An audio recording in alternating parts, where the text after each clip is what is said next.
I'm so glad you're here today. This is going to be my favorite show. It's winemaking, and we had the show earlier about how the vineyards and the wineries make their wine at Alan Dossey's. But today we're going to show you how to make it in your own kitchen or in your utility room or your garage, and that's where I make it. I start out in the kitchen and it moves to the garage in the wintertime. Okay, we'll be right back. Stay tuned.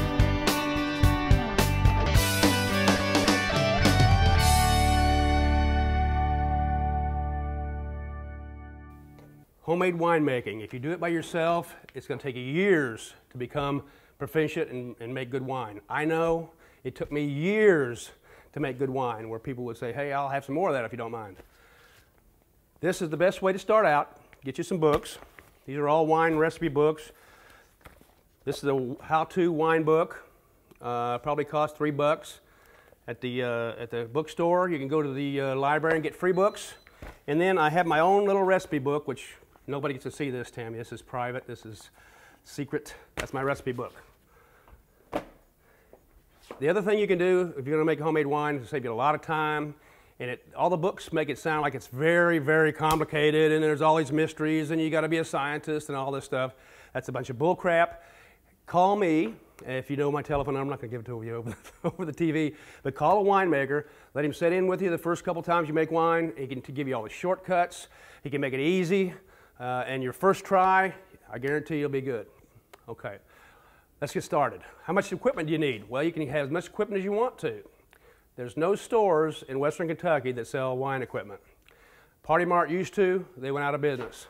So if you want any real fancy schmancy equipment for your wine, you're going to have to go to Nashville, Tennessee. There's one in Louisville, but for some reason it's hard as heck to find them. Little old winemaker down in Nashville and Four Seasons in Nashville. Those are the two best places to go. But you really don't need any of that equipment right off the bat. If you see this equipment I've got up here, Dan, it's just stuff you have around the house. This is a 5-gallon bucket. I got it at this Walmart, believe it or not, this morning. This had frosting in it. It's best to get something that is food compatible. It had green frosting in it because I got it all over my suit this morning. And by the way, before we go any further, we have an audience today. This is our first time we've ever done this for a live audience, so that's why I'm a little bit nervous. And I said, yeah, we got a good group here today. Okay, I'm just going to make 5 gallons today. I normally make it in 5-gallon increments because it's easier and it tastes better. The smaller the amount of wine you make, the more chances for screw-ups. The bigger the quantity, the better your wine is going to be overall and less chances of having a failure. But this 5-gallon bucket, I got it at Walmart. The grapes that we've got here today, Walmart. And they are not Concords, they are not Chardonnays, they're not Cabernet Sauvignons. They're, according to Walmart, they're black grapes. So we got some black grapes today. I've got a spoon, and this is special delivered from little old winemakers, but you don't need that. You can just use your own spoon. I've got a potato masher over here to mash these grapes up. And when you start out with your fruit, you don't want to nick the seeds. You just want the fruit. So if you nick the seeds, you're going to get some bad flavor. So if you have big fruit like peaches or nectarines or something like that, you want to take those big seeds out of there, and that's a job. That's why I don't make nectarine or peach wine anymore, because it's a heck of a job getting the fruit ready. Grapes, pretty easy. You're not going to hurt the seeds, so you can pretty well be nasty to them. Like somebody said earlier, you can get your feet in there if you want to, and I do that with my cherry wine because they have the pits in there, and I couldn't figure out a way to not nick the pits without pitting every one of those things. So I clean my feet real good. I get 2 buckets, one for each foot, and I get in there and prance back and forth, and believe it or not, it's satisfying. Okay. Now you say, well, you know, what if he's got his feet stuffed in the wine? Okay. Well, all of your descendants were alcohol drinkers. Every one of your descendants were alcohol drinkers at one time, because back in the old days, if you drank the water, you died. The only people who survived the old days were the people that drank wine and beer and things like that. If you drank much water, sooner or later, it was going to get you. Henry VIII, water never touched Henry VIII's lips. He drank beer and wine and whiskey. That's all he ever did.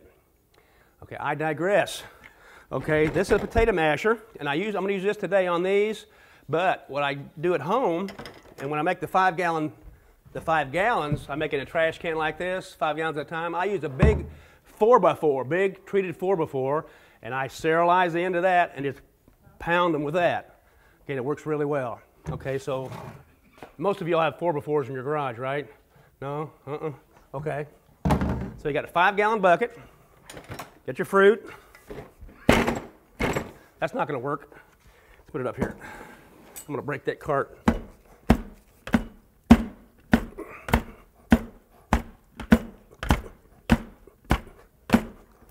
All you have to do is really break the skins so that juice can get out because that's sealed.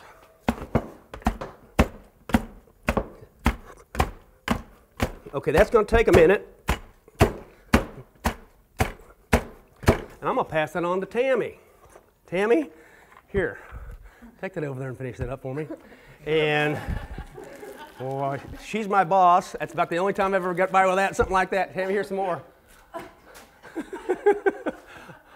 Okay, what can you make wine out of? Well, first of all, what in the heck is wine? I think I spilled the beans a while ago, but all wine is sugar and yeast. That's all it is. Most fruit already has yeast on the outside of it. You've seen it on grapes and peaches and things like that, that little moldy looking little like gray stuff on the outside, that's yeast. Inside the fruit is sugar. So if you take a fruit and you set it aside for long enough, that's going to turn into wine. And especially, I've seen bees and bugs, they love it when they get around rotted fruit because it's wine. Okay, then you have the sugar, and the yeast eats the sugar, puts off alcohol and carbon dioxide. That's the two byproducts, carbon dioxide and alcohol. Okay, what do you flavor it with? You can flavor it with water. You can have water wine. That doesn't sound very exciting, does it? But at least it's alcohol, probably 15, 16% alcohol if you used water to flavor it. But most of us want to use some kind of fruit. For instance, Tammy over here. Look at Tammy. Almost done, Tammy? I don't know what it's supposed to look like. Well, you're getting close, I think. Grapes. It's a great thing to flavor your wine with. You can use any kind of fruit. I use blueberries, blackberries, plums, peaches, cherries. Anything you want to use, you can use to flavor it. And some people say, well, you know, I've heard of potato wine. Well, you can make cardboard wine if you wanted to. If you want to mix cardboard with it, it tastes like cardboard. Or dandelions. The only reason I don't make dandelion wine is you got to have big 5 bushels of the flowers in order to make a couple gallons of wine. It takes a lot. So I don't feel like going out there and picking those. And you can't get any green in there. If you get any green in there, it'll ruin it, Earl. So you got to be very careful. Okay, so you got the sugar, the yeast, and whatever you want to flavor it with. Normally, what a winemaker like me and my buddies at the West Kentucky Wine Growers Association will follow the season. The first fruit to ripe and in the spring is strawberries. Then you got blueberries, blackberries, cherries, plums. Then you've got your peaches, some apples, grapes, and then some more apples. Right now, there's more apples that are ripening right now. So as the season goes on, you make your wine. Right now, muscadine grapes are good right now. I've made muscadine grape wine my whole life. It's terrible. I don't care what anybody says. I don't like muscadine wine. It's good, bud. I've got 2 bottles of muscadine wine in my car for you, Tammy. Oh, thank you. Is this good? That's good. All you want to do is just break it up. The more the better. This really didn't do as good a job as I'd hoped for. So what I would probably do with mine, I'd had that big 4x4. Man, it smashes them to smithereens. Should I keep going? No, that's good. That's good. By the way, this looks like a potato masher, but it's not. You can get it at any hardware store. It's for concrete, for tamping concrete. Okay, what's next? Sugar. Okay, and we're going to get those faxes after a while. Oh, you got them already? Okay. I've got my recipe on there, and this book right here is full of recipes. All your wine books are full of recipes. This goes from A to Z on all the different fruits that you use for recipes. And if you read the book, it tells you to check the acid with an acid test, check the sugar content with the hydrometer, and do all this stuff. If you got a good recipe, and you're not afraid that maybe your wine next year will be a little bit different than this year, you don't have to fool with all that stuff. Now, if I have time today, I'll get into that, but I'm going to skip over that for right now. Just get you a good recipe, follow it, and you're going to have some pretty darn good wine. The main recipe for any kind of fruit other than vinifera grapes. Vinifera grapes are the grapes that grow in France mostly. We have them here in the warm climates. That's your Cabernets and your Chardonnays and your Pinot Noirs and your Rieslings. Those don't grow really well in the United States because they get freeze out in the wintertime. So we usually use fruit, American grapes, which are Concords, Niagaras, Catawbas, and those. Okay, I'm telling you, I need a drink. We'll be right back, and we're going to have some homemade wine free to drink after a while. Dan, you can't have any. You got a long drive, okay?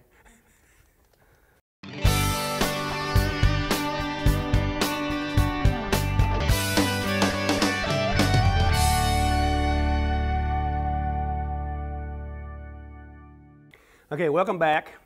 And if you've tuned in late, Tammy's got the grapes all pulverized in there. They got the skins all broken. That's what you have to do, is break the skin. Okay, your generic recipe is 5 pounds of grapes or fruit, 2 pounds of sugar. This is a 5-pound bag, so I'm going to put about 2 pounds in there. And oh, by the way, you can measure all this, and I usually do at home, but for today I can get pretty close. I've done this 1,000 times. Okay, so you got your flavoring in there, your grapes, and it's got a lot. The grapes have a lot of sugar in them too, but we put 2 pounds of sugar in, 1 gallon of water, and really that's all we need. That's going to make some pretty darn good wine right there. But over the years we've figured out there's some chemicals and what have you can put in here to make it even better. And when I talk about chemicals, I don't talk about synthetic chemicals. I'm talking about natural chemicals. Okay, one of the things we're going to do is well, you can put tannin in there, but we've already got grapes. They've got their own tannin. But some fruits don't have tannin. That adds just a little tiny bit of flavor. I don't use it very often. Yeast nutrient. When I put the yeast in there tomorrow, and I'll tell you why I will put it in there tomorrow, this yeast nutrient helps get the yeast started. Once you get the yeast started, it ain't going to stop.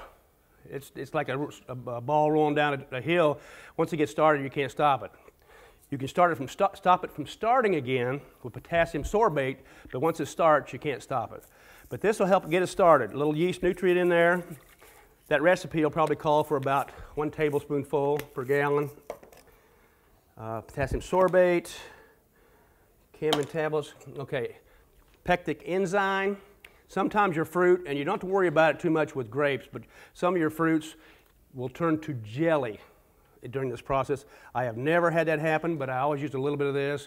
This whole bottle costs about $1. It'll last me 2 or 3 years, and it's worth the effort to just make sure it doesn't turn to jelly. Okay, acid blend. I've got one of these big deals. A lot of times your fruit's kind of blasé. It doesn't have a little bite to it. Your grapes usually will, but I still add a little bit of acid, and it's all scientific. That recipe, how much acid did it say put in there? 2 tablespoons. Okay, 2 tablespoons of acid, and that's malic, tartic, citric, malic, and tartic acid. Those are all found naturally in fruits and what have you, so we're not adding any bad stuff. Okay, that just gives it a little bit of bite, because sometimes your fruit, especially like strawberries especially, they're just kind of mild. There's no real bite to it. It doesn't have any energy, any excitement. Okay, we're going to stir all this up.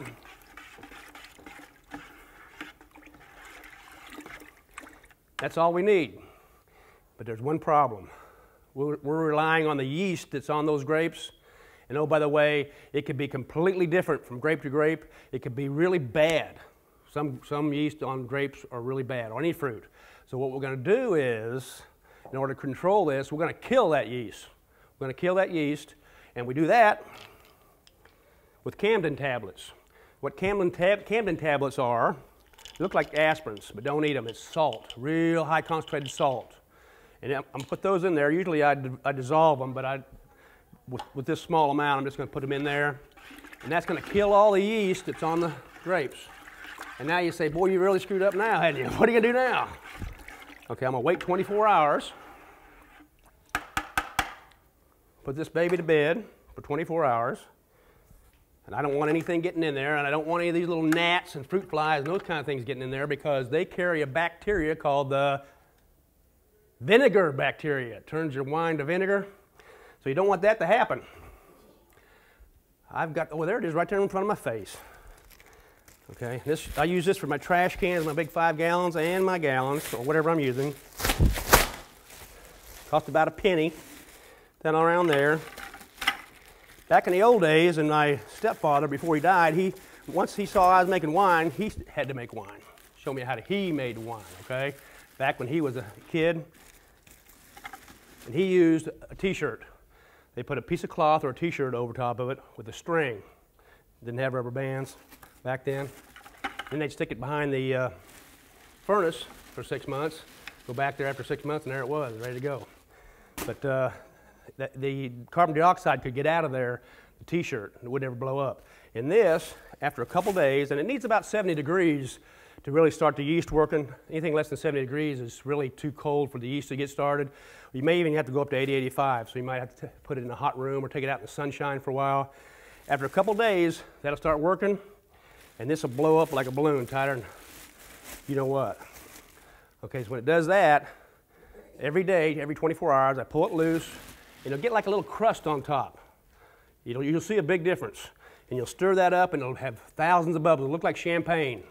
Well, same thing as champagne. That's what champagne is wine that's still working. So bubbles are carbon dioxide. I stir that up once a day.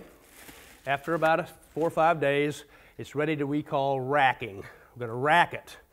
All that means is we're going to take it out of this container and put it into another container. That's called, the process is called racking it from one carboy to another carboy. This is called a carboy. I don't care if it's a jug, a trash can, a bucket. It's called a carboy that's got wine in it. That's just the old terminology, I'm sorry. Okay, we'll rack it out of here into a glass jug, probably like this. And I just pour it usually. I used to siphon it, but you got all this crap in here, these skins and stuff. You take the skins out, you strain them, you smash them, get all the good juices out of them, throw that away into the compost, and rack it into a bottle like this. And basically that's what it'll look like. Now, it'll look a little rougher than that because it's still what they call working. That yeast is in there and it's just in a turmoil. Bubbles are coming out of here. Blah, blah, blah, blah, blah. It'll be like it. Blah, blah, blah, blah, blah, blah. All that carbon dioxide will be coming out of there, and it'll have a big foam on top. It'll still have a foam. The reason you use this first is because it has lots of foam. So if I started it out in here, I could only put about this much in here because it'd foam all up and foam over everything. So you put it in here, which is called a primary fermentator, and then you rack it into one of these. Okay, we're getting close. Everybody got wine? Did you give everybody wine? I didn't get any. Or Dan, you get any? Okay, we'll be right back. Stay tuned.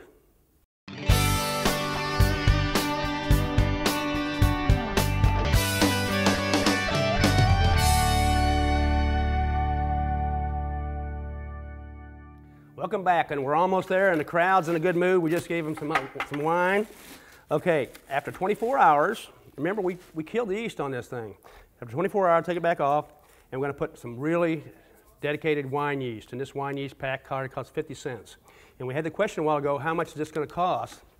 It's probably going to cost 25 to 50 cents a bottle to make this wine. That's a pretty good deal compared to what even the $2 chuck is more expensive than that. So I put that in there and stir it, and away we go. Okay, now,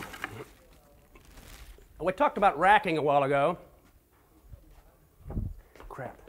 And this is pretty interesting, so I want to get this in. It's called racking. Okay, I put the wine in here after it got done in the plastic jug. Okay, now I've waited a month. This stuff is all settled out. There's a bunch of junk in the bottom of this jug. It's called the mother load. Okay, I want to get the clear stuff out, and I want to throw away the bad. So it's called racking. This is what I'm going to do. I'll take a siphon, and they used to take these siphons, and you had to suck on them, and that was fun because you got to taste your wine. But we don't do that anymore. Oh, that's right. And I'm going to make a mess here. I can't help it. This wine bottle rode with me in the car, and it got hot, and it expanded. And I don't think I'm going to be able to do this. Hang on, hang on. This is like a pump.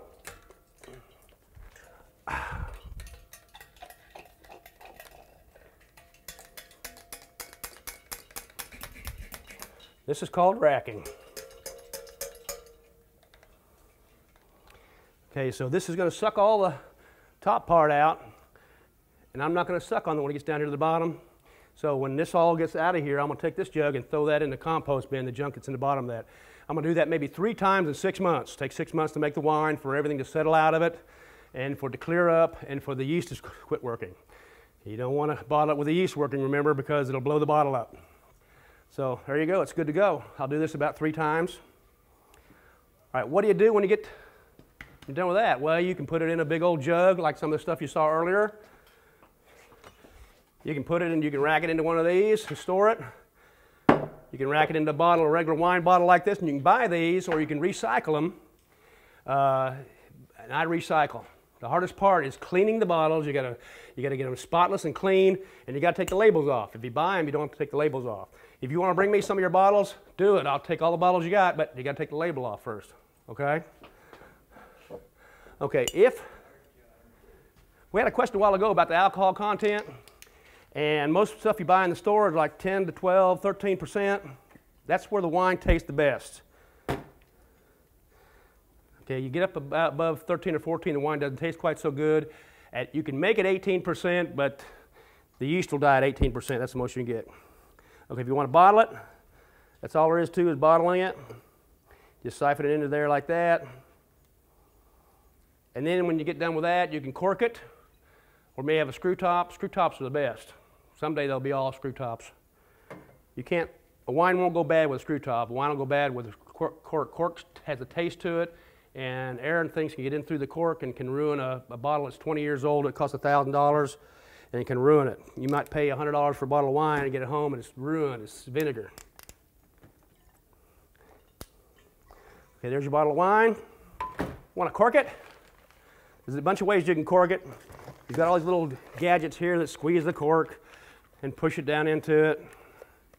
When I use one of these, I usually moisten the cork. You squeeze it close, put it over, pop it down, but that's too much work, so I went and bought a $125 gadget. I only paid, where's my gadget at? Oh, it's over there, but somebody bring my corker. And here's an old antique one that I got on sale. There's all kind of ways they did this, but I'll guarantee you once you see this baby work, when Tammy gets back with it, okay, we're going to cork it. Then, do you want to put the label on there? For $5, I bought a label maker. You bought this paper over the internet. I can put my label on there. You want to put the label on?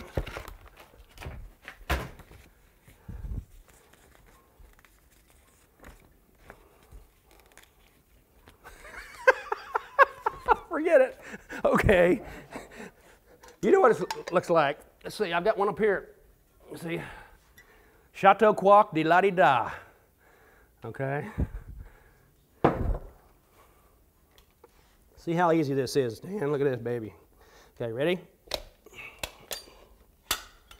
There she is. Put your label on there.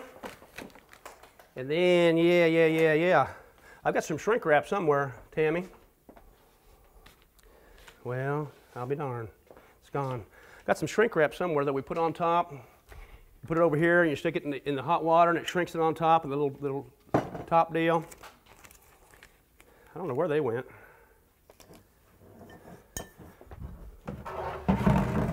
Huh, okay.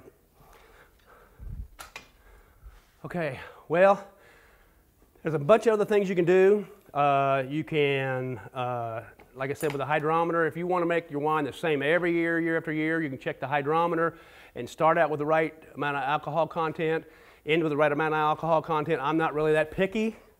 You can also, it's an acid kit here. Everybody's heard of pH, right? pH that you use in your garden. That's all this is a pH test.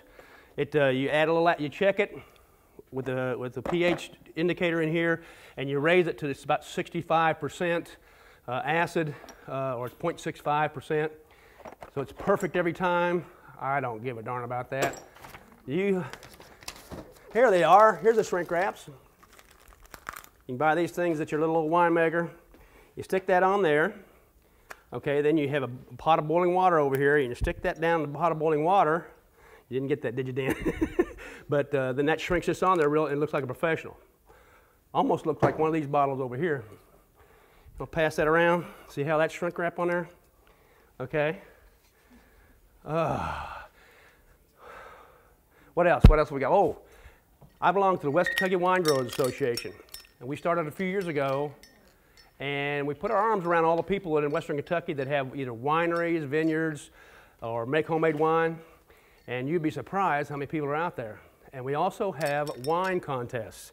But I don't care anything about those wine contests because all they ever give you is gold medals and buckets and things like that that you can put on your mantle. And I've never won one before, Tammy. Okay. We're still racking over here. Okay, and I think that's all the time we have today, Dan. We've had fun, had a great crowd. Everybody got a chance to drink some wine. And if anybody out there needs some help making wine, give me a yell. My number's in the book.